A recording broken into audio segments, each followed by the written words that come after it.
Purse आपने निकाला है? ये से बैग से निकाला?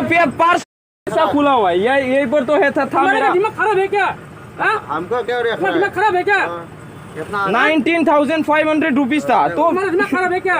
नहीं, यही पर था मैंने अभी अंदाज। माथा खराब कर देगा ना। कितना आदमी गया आपको मैंने मनी पर्स से मेरा पैसा दिया वीडियो। ओके खुलुमबाय हाय खुलुमबाय वेलकाम टू माय यूट्यूब चैनल। बे भिडिअ ब्लग भिडिअ नङा, बे भिडिअआ सोरनि सायाव नोंथांमोना लार टाइटेल नायनानै मिथिखाबाय जानांगौ। जोंनि बर'नि जाखांफुनाय सासे इउटुबारनि फैसा सिखाव होदों। बिथांनि मुङानो जाबाय बि बयस सनजय बर'। बिथाङा दाख्लैबावै 3 तारिखै गुवाहाटीयाव थांदोंमोन। थांनानै 19,000 बेसेबांबा फैसा सिखाव खावजाबाय आल्ट्रा बास सायावनो। बिथाङा मबाइल बायना थांदोंमोन आरो थांदोंबा बेगखौ बिथाङा बेबायदि बानायना लादोंमोन बे उनथिं सिखाव खावजाबायबा बिथाङा दिनै पुलिस केसबो होबाय आरो माने फैसाखौ बासावनो सिखाव खावदों आरो बासनि जायबा हेन्डेलमेन फैसा लाग्रा बेबो जेनेबा इजदो लोगोआव दंफायो आरो फैसा जाय डकेट खालामदो बि बयसनिखौ सनजय बर' आरो बि बयसनि नामा। आंनि बायदिब्ला फैसा सिखावा बेनो बै जायबा मा होनोमोन बि बयसनि सनजयनि उनथिं दङमोन बे गुफुर सार्ट गाननानै बेनो फैसा सिखावा आंनि बायदिब्ला।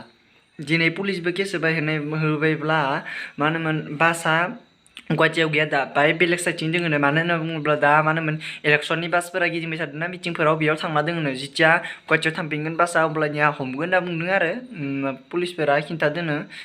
दा बुंनो थाङोब्ला बेफोरबायदि जाथाया गुवाहाटी सिटिफोराव जाखायोबाबो गावखौनो गाव एसे हुसियार जाना थानांगो। बेफोरबायदियाव थांबा बेगखौ आसलथे सिगांथिं बानानै लानांगो, अब्लानिया रावबो उनथिं जि खामानि मावो मानसिफोरा बेखौ नुवाना। बेनिखायनो सिगांथिं बानायना लानांगो बेगखौ। सिगांथिं बानायना लाबाथाय बे नैफोरावनो थायोना बिखाथिं, अब्लानिया जेबो टेनसन गैया आरो।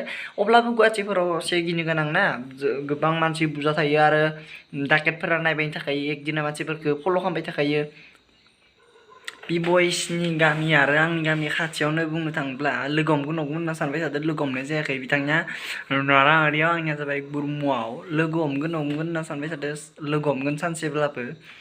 आंनि बायदिब्ला पुलिस केस होदोबा मोनफिननांगौ फैसाखौ मोनफिनगोन आरो आंनि बायदिब्ला। दा मा जायो मोजां मिथिथ'वाखैनो डाइरेक्ट फाइनाल। दा जेब्ला मिथिगोन अब्लानो आं नोंथांमोननो फोरमायना होसिगोन।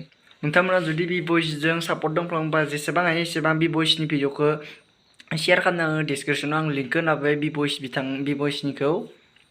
बयस बिथाङा दा जोबोद दुखुआव दङ आरो दुखुआव दङब्ला पुलिस केस होदोब्लाथ' मोनफिननांगौ आंनि बायदिब्ला फैसाखौ मोनफिनगोन आरो थाबनो। जुदि पुलिसफोरा जुदि खामानिखौ थाबनो मावोब्ला थाबनो मोनफिनगोन आरो। ओके भिडिअआ एसेनोसै। भिडिअखौ जुदि नायनानै जुदि मोजां मोनदोंबा लाइक खालामनानै चेनेला जुदि गोदानबा चेनेलखौ साबस्क्राइब खालामना हो। नेक्स्ट भिडिअ लोगो मोनफिनगोन। आरो दा आङो हरावसो भिडिअखौ शुट खालामबाय थादों आरो साउन्ड क्वालिटिया माबोरै जादों मोजां जाखायाखै साउन्ड क्वालिटिया आंबो मिथिगौ आरो लाइट स्रां जादोंना जायाखै मिथिया। भिडिअखौ जुदि नायना मोजां मोनदोंबा लाइक खालामना चेनेला जुदि गोदानबा चेनेलखौ साबस्क्राइब खालामना हो। नेक्स्ट भिडिअ लोगो मोनफिनगोन। बाय